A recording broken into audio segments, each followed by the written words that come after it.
Welcome everybody. Thanks to anybody who's attending this remotely, or I mean, not remotely, but post live. I was trying to think about an analogy that I could use to place AI inside of a context. Technology disruption of production is kind of a fact of human existence. Historically, back as far as time, essentially. But I thought the tractor was a particularly interesting analogy, and I'll share why. So in 1892, the Frolic tractor was invented, and at that time, um, you know, tractors were run on horses. So you were having horses pulling tills and plowing the fields, etc. And a single tractor could replace 10 horses. And what's interesting is that with the invention of the tractor, by 8 years later, uh, we went from about half of the workers working in farms to about 5%. By the way, we were before even the tractor, we were at one point in time something like 80 to 90% of people were working in agriculture. So we went down to 5%.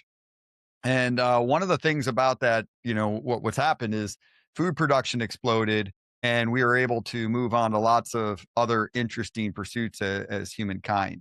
And so I think this is like a true technological earthquake. It's something very disruptive. I thought it would be fun to just take a look at what those old tractors looked like. So we got an image of one and put it on the screen. So that This is what an earthquake looked like 100 years ago. A technological earthquake.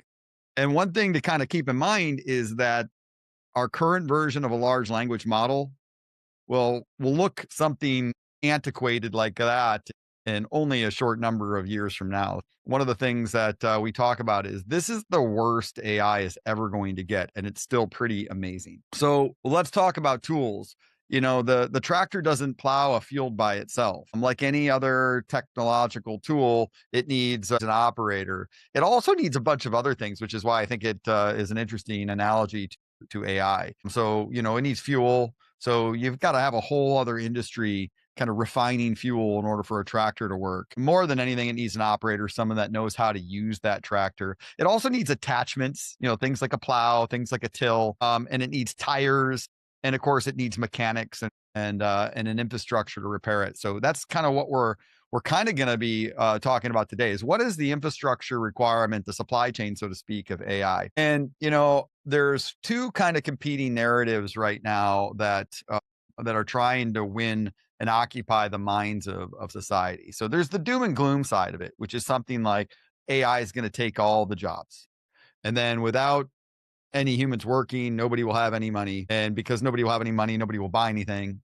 The economy collapses, and essentially the machines start attacking the humans, and we all die. It's a pretty bad vision, and one that I reject on its surface. I think that's would be very difficult to manifest, but nobody wants to manifest that vision. I think the much more practical narrative is to think about AI just like any other technological tool. It's a hammer, it's a saw, it's a car, it's a bicycle, it's a tractor. We can use whatever analogy we want, but it's a tool that allows a human to go faster than they could on their own. It accelerates human capability. I know for me, I do a lot of writing, and AI makes my research so much better. It's like having an instant, incredibly brilliant human being right at my shoulder, and allows me to create at a much, much faster rate. Now, on the other hand, when used poorly, when I don't know what I'm doing, it can be incredibly frustrating. It can lead to a worse product than me working alone. So one of the things we'll be talking about is what's the difference between driving that bike or that car or that tractor well and just kind of trying to figure it out on the fly. Okay, one other thing I wanted to think about. I love this example because it's just maybe one of the most obvious examples. So broadband internet hit the scene in the kind of the early 2000s, late 90s, depending on how advanced you were.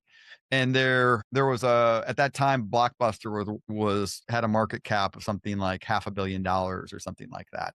Ultimately, they played the disruption incredibly poorly, and they evaporated the entirety of that market capital. It went completely under. On the other hand, in the same exact business, which was the entertainment distribution business, Netflix became one of the top 10 largest companies in the entire planet. And they were basically in the same spot. If you think about it objectively, Blockbuster was in a much better position to capture that value than Netflix was, but they played the disruption improperly.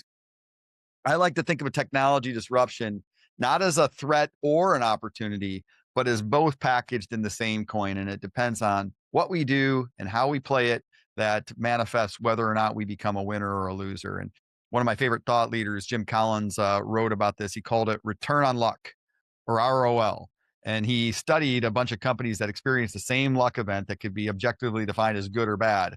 And what he found was that many companies took bad luck events and made a lot of money with them and did really, really well. And many companies took good luck events and did terribly with them because they just played them improperly. And so I think with AI, we need to not think about it as good or bad.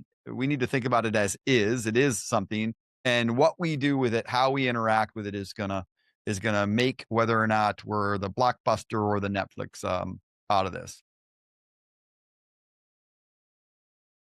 One other thing that I learned pretty early in my career was this thing on the left here called the Gartner hype cycle. And I've got to watch this now play out across everything ranging from email platforms, broadband internet, the database, SaaS platforms, telephone, telephony products, broadband internet itself, networking gear, firewall, security. And now we're seeing it play out in AI.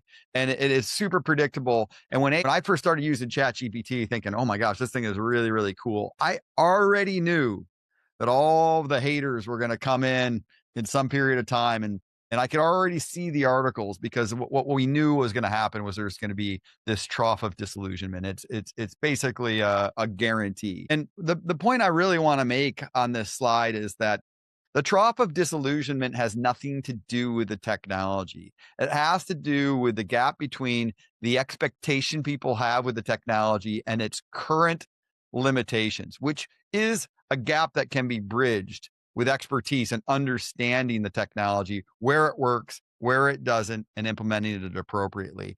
And one of the things that we hope to do at Endsight is help our customers avoid that trough, have the improper expectations of what this technology can do for them. They have the appropriate expectations of what it can do for them, and then show them and teach them and guide them such that they can use that for what it is to accelerate their goals and objectives in their business.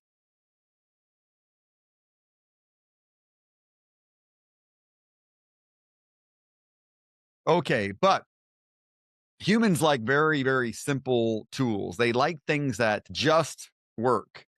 Unfortunately, whenever you introduce new technology, it requires some high fidelity thinking, and that makes a lot of people uncomfortable.